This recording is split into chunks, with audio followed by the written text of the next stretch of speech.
katika kuifanya safari yako ya uponyaji, mazingira ni jambo la umuhimu sana. Aidha umetoka katika mahusiano ya kinarcissistic yenye kuumiza, yenye madhara, au tu umepata mwamko wa kiroho, umekuwa awakened na umetambua vile ambavyo mifumo hii au conditioned mind, akili ambayo ulikuwa umejengewa ilikuathiri kwa sehemu kubwa. Kwa hiyo unataka uanze safari ya uhuru katika maisha yako. Mazingira is the key. Usipuuze swala la mazingira. Angalia, mazingira yana nguvu kuliko nia yako. Mazingira yako yana nguvu kuliko nia yako. Hata kama una nia ya kupona, unasema nataka kupona, na unataka kuanza kufanya au umeshaanza kufanya mambo ya uponyaji, kama upo kwenye mazingira ambayo yanaendelea kukuumiza, yanaendelea kukukumbusha taswira na picha za zamani zilizokuumiza, ni vigumu sana kuendelea na safari yako ya uponyaji vizuri. Safari yako ya uponyaji itadorora ama itasimama kabisa. Lakini ukiwa mazingira salama, hata kama una nia hasa ya kupona, lakini upo mazingira salama, automatically utaanza kuona uponyaji unatokea, kwa sababu mazingira yanaenda kuathiri ubongo wako.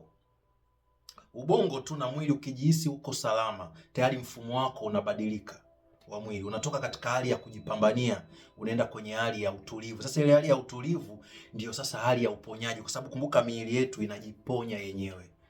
Uponyaji unafanyika na mwili wenyewe. Sasa unachohitaji tu ni kuwa mazingira salama, safe place, ambayo itakusaidia katika uponyaji. Wale watu ambao wapo kwenye mazingira salama alafu wanaingia kwenye program ya uponyaji ambao unaifanya, huwa wanaona matokeo makubwa sana ndani ya muda mfupi.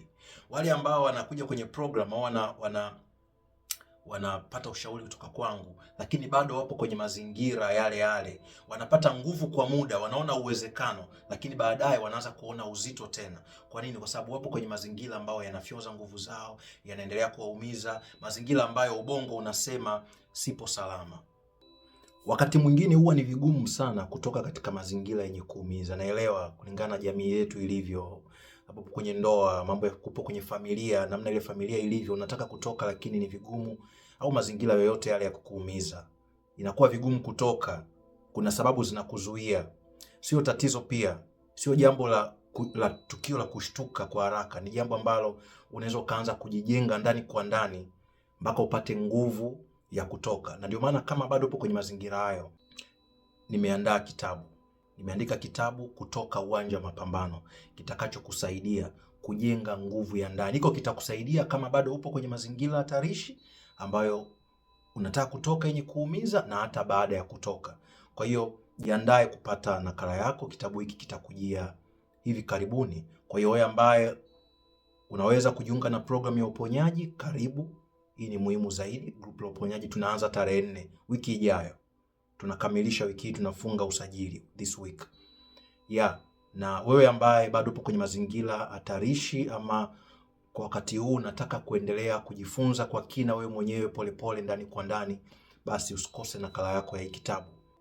Kuwa huru na mwenye furaha ni haki yako ya kuzaliwa.